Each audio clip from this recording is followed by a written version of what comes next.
nollatoleranssi nuorisotyöttömyydelle on nyt päätynyt tänne Ouluteltaan lähettäville ja löydettiin nämä Skenesin pojat täältä ja päädyttiin sitten haastaa heitä täyttämään tämmöiset CVt. Ja katsotaan millaiset CVt heillä nyt olisi meille tarjota. Aloitetaan vaikka sun CVstä. Elikkä tässä on Mikili Jukkonen, 24-vuotias. Ja sulle työkokemusta? No siis joo, ei mulla semmoista niinku varsinaista. Mä oon kirjoittanut aina ja mä oon elänyt kirjoittamalla lähinnä.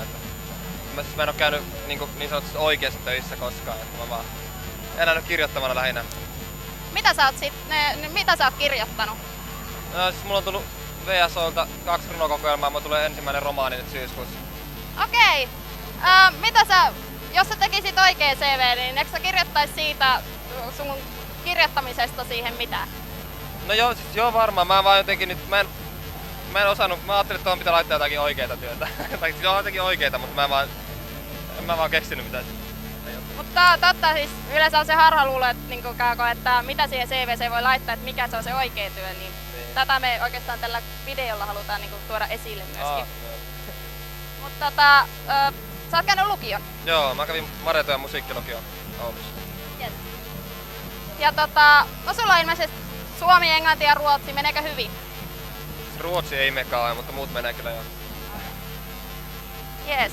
Ja täällä sä oot laittanutkin sun harrastuksiin, että kirjoittaminen, säveltäminen, kuvataide ja elokuvat. Onks kuvataide siis maalauksia itse? Mä maalasin aikoinaan, mutta mä piirrän aika paljon. Mä haluaisin ehkä julkaista sarjakuvakokoelman joskus. Jos on aikaa, niin se on varmaan seuraava. Okei, tää kuulostaa mielenkiintoiselta.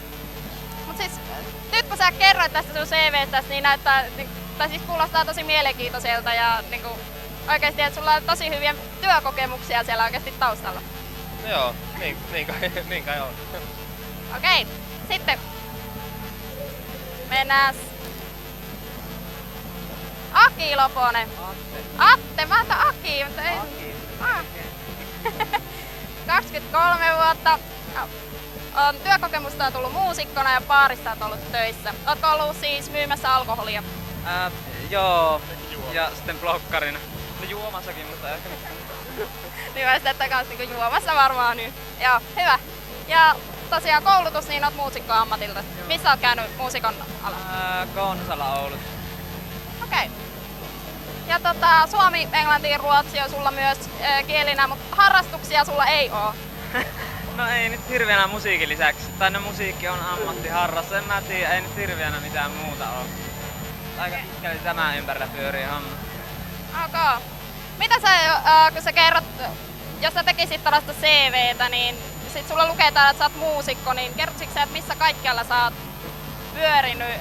Sä oot kuitenkin nyt täällä Puustokissa, ootte bändin kanssa esiintymässä ja muuta, niin miten sä oot päätynyt nyt tähän ja miten te molemmat ootte päätyneet? Teillä varmasti on siellä niitä muusikko- ja tämmöisiä taustoja, että mitä polkuja te ootte tehnyt oikein, että ootte päätyneet tänne Puustokkiin esiintymään? En mä tiedä.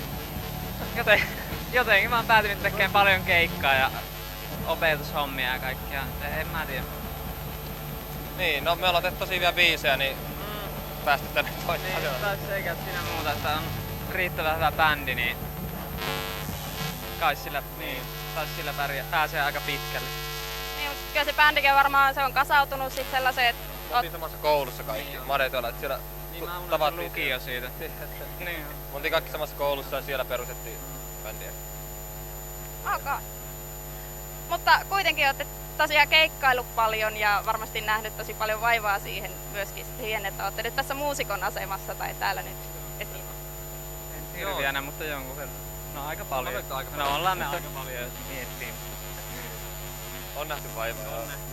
Onko ollut sellaisia keikkailupaikkoja, jotka on ollut tosi pieni, niitä ei voi melkein edes lukea keikkapaikoiksi. Voiko ajatella näin? En tiedä, aika hyviä on ollut aina. Hyviä keikkapaikkoja tullut käytää läpi. En nyt tiedä, onko mitään mitä ei voisi lukia keikkapaikaksi edes. Nyt semmoinen kysymys, että mikä on ollut ikävin työkokemus, jos nyt näistä tämmöisistä, eikö sellaisia ole? On. Joskus oli jotain ryhmäkitaroita tai jotain semmosia, ne oli aika semmosia, ei nyt voi sanoa kaameita, mutta aika hämmentäviä kokemuksia. Onko sulla? En mä tiedä, jotenkin tuntuu, että pitäisi aina olla joku huono kokemus. Mulla ei ollut yhtään huonoa kokemusta koskaan. Et varmaan tulossa, tai sitten ei. Niin kaikki on ollut tosi hyvää. Joo, kaikki on ollut aivan helvetin hyviä, että ei ollut mitään. Okei. No hei, loppuun vielä semmonen kysymys, että tosiaan me ollaan Petterin kanssa tässä tämmönen haastajatiimi, joka on Oulun kaupunki on palkannut meidät tämmöiseen, että meidän pitää kehitellä jotain tämmöisiä, tai ei kehitellä, mutta siis miettiä tällaisia hyviä nuorisotyöttömyyteen, työttömyyden edistämiseen liittyviä juttuja. Et tuleeko teille mieleen, että miten me saadaan haastettua ja ketä meidän pitäisi haastaa, että me saataisiin tämä nuorisotyöttömyys nollatoleranssiin? Tuleeko mitään mieleen? Ei kyllä niinku mitään hajua. Olette meidän pää sisällä nyt, onneksi olkoon.